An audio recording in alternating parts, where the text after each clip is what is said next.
Hi guys, Rowdy here. I'm going to take you through the steps that's required in order to do a proper screening.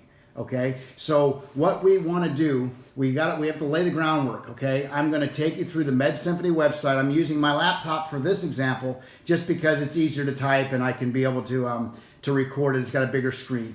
But you always want to use a tablet with a back-facing camera so that you can properly take pictures of the photo ID and the Medicare card. Okay, so some of the things that we need to do before we get started with that is we need to pre-qualify the candidate, making sure that the candidate is in fact qualified for a hereditary cancer screening. The way we do that is we simply ask questions. So, do you have a history of cancer in your family? If so, tell me about it. Get them to talk about the history of cancer. Now, the family it includes the grandma, the grandpa, the aunt, the uncle, the cousins, the nephews, the nieces, the daughters, the children.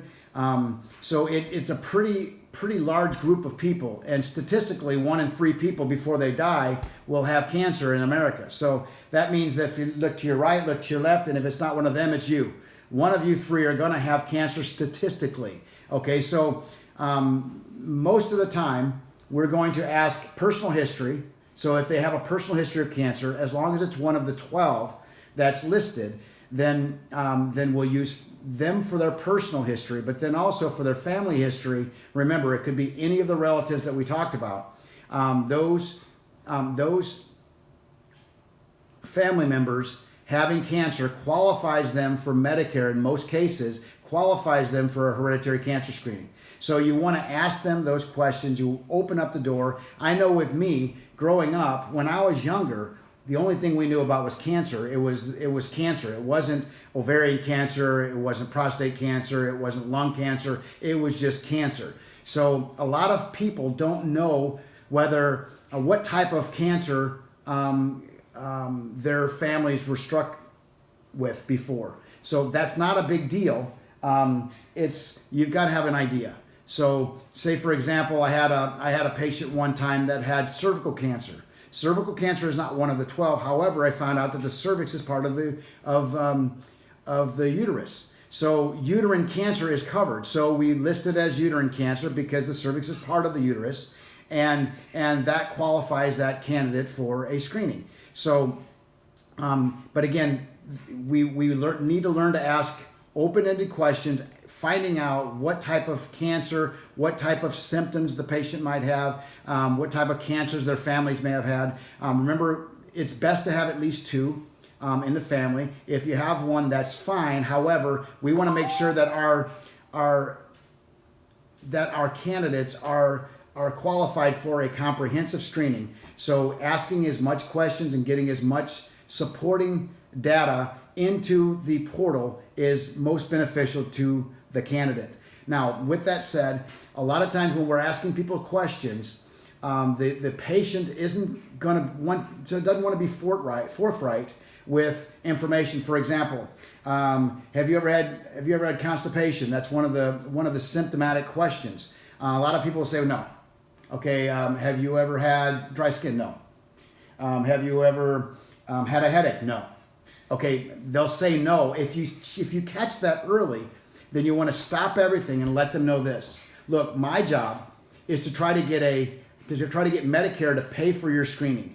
In order for that to happen, I've got to give supporting evidence for the doctors to write the prescription. If you don't have anything to support it, then they're going to say no to the screening. So with that said, have you ever had constipation?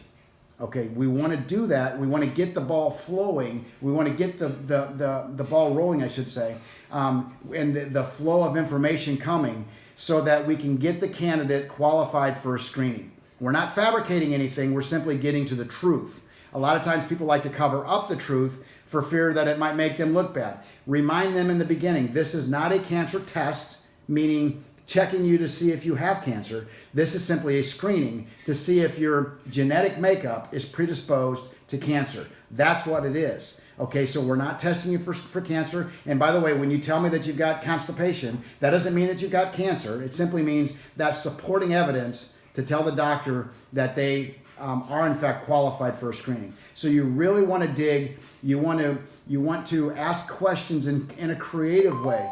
And when I say creative, I'm simply meaning there's a scripture that says, "We be wise as a serpent, yet gentle as a dove." We don't want to be deceptive. We don't want to lead anybody astray. We don't want to ask leading questions. At the same time, we want to get to the truth. So learn to ask questions. Wait for the patient to answer that question. When they say no right off the bat, you kind of might want to bring things to light. Well, I ate Mexican last week. I know I was constipated. I do that type of thing just because I'm trying to get them to flow with the information. I use constipation simply because I think everybody's been constipated. So anyway, you get the idea. We're going to go through the screening here. We're going to go through the questions on MedSymphony so that you can learn exactly step by step how to do an effective screening. So that's step one.